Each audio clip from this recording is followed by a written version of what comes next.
समय बड़ा बलवान रे भैया, समय बड़ा बलवान। ये समय किस हिसाब से काम करता है पता है?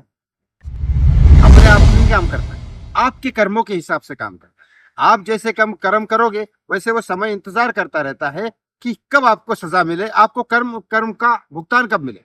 वो अच्छा भी हो सकता है, अगर आपने अच्छे कर्म किए तो आपको स्वर्ग मिलेगा ई धरती पे, अगर आपने बुरे कर्म किए तो आपको भुगतना पड़ेगा। ऐसे ही शाहरुख खान, सलमान खान, आमिर खान का समय आ गया पूरा, क्योंकि पिछले कर्म थे बुरे, तीनों के तीनों गए जेल। अब कैसे गए, क्या गए, सब कुछ मैं इस वीडियो में आपको बताने वाला हूं। बस एक रिक्वेस्ट करता हूं हाथ जोड़ के, प्लीज इस चैनल को सब्सक्राइब कर लीजिए, वीडियो को लाइक और शेयर करना ना भूलें। आप बोलोगे सलमान खान का तो समझ में आता है, क्योंकि सलमान खान के ऊपर दो केसेस है, वो ब्लैक हिरन को मारने का केस है और हिट एंड रन का केस है, जो गाड़ी उसने चढ़ा दी थी दारू पी के, जिसमें कई सारे पुलिस वाले भी गवाह है। वो शायद वापस ओपन हो गए होंगे और सलमान खान को जेल हो गई होगी, दोनों में से किसी एक सजा में।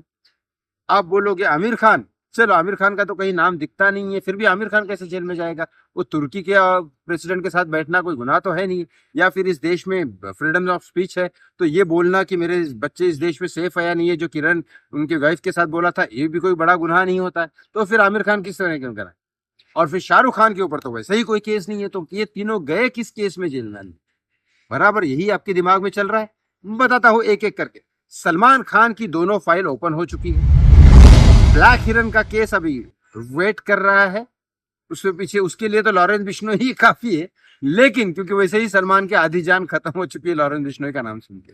वो रात को शूटिंग करता नहीं है, मुंबई के बाहर शूटिंग नहीं करता है, और घर के अंदर ही बॉडीगार्ड लगा रखे है और बुलेट प्रूफ भी लगा रखा है। बाप रे बाप, सलमान इतना बड़ा फट्टू निकलेगा ये कभी सोचा होगा उसके फैन ने? ये जरूर शेयर करिएगा, सलमान के फैन तक पहुंचना चाहिए। लेकिन जो हिट एंड रन केस था, जो दारू पी के गाड़ी चला के फुटपाथ पे लोगों को मार दिया, जिसमें कई सारे पुलिस वाले ऐसे बोल रहे हैं कि उन्होंने खुद सलमान को गाड़ी से निकलते हुए देखा, वो अचानक वो फाइल मिल चुकी है और वो पुलिस वाले सामने गवाही देने को तैयार। किसी से इसमें से एक गवाह था, बहुत स्ट्रांगली वो सलमान के अगेंस्ट जाने को तैयार था, कांग्रेस के राज में भी, लेकिन उसको स्लो पॉइजन देके देखो किस तरह से मारा गया, उसकी हालत क्या थी लास्ट। लेकिन अब वो फाइल ओपन चुकी है और सलमान इस केस में कोर्ट में हियरिंग करने वाला है। अब भी ब्लैक हिरन के केस में तो वो जाएगा, अभी 25 अगस्त को क्या है उसकी हियरिंग है, ठीक है, 12 सितंबर को भी है, लेकिन अभी इस केस में भी ओपन होने वाला है और दोनों केस में से एक में सलमान 100% अंदर है, टाइम हो चुका है, अब कोई पावर नहीं है सलमान के पीछे। दूसरा दूसरा है, आप बोलोगे आमिर खान का क्या है?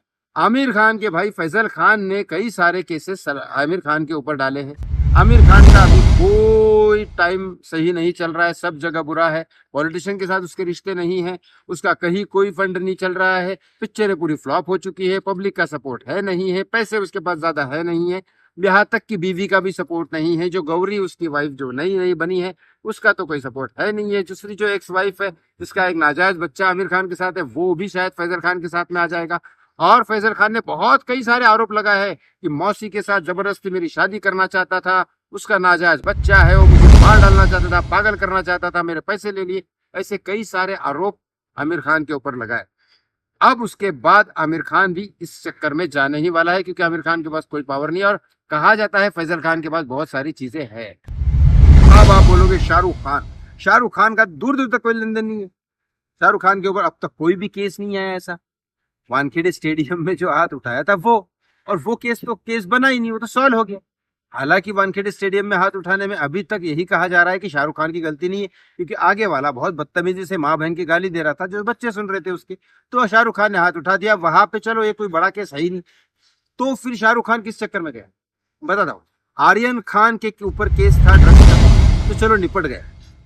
सुहाना खान जो उसकी बेटी है उसके ऊपर एक केस है, जो किसान बन के सुहाना खान किसान बनी और किसान बन के उसने एक किसानों का खेत खरीद लिया लोनावाला और पनवेल में, और वो केस किसान बन के लिया और किसानों का हक तुम मार रही हो, इस बारे में उसके ऊपर केस हुआ।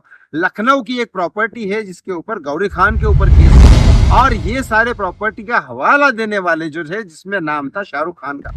अब बताओ, ये कोई बड़ी सजा नहीं है और शायद हो सकता है शाहरुख खान को सजा भी ना मिले, हो सकता है ये केस ऊपर ही ऊपर रफा दफा हो जाए, लेकिन तीनों खानों के ऊपर केस जरूर है और इसमें से दो तो जाएंगे अंदर। अब आपको क्या लगता है इस बारे में? कमेंट बॉक्स में कमेंट करके जरूर बताएं। थैंक यू सो मच, बहुत बहुत धन्यवाद। जय श्री राम।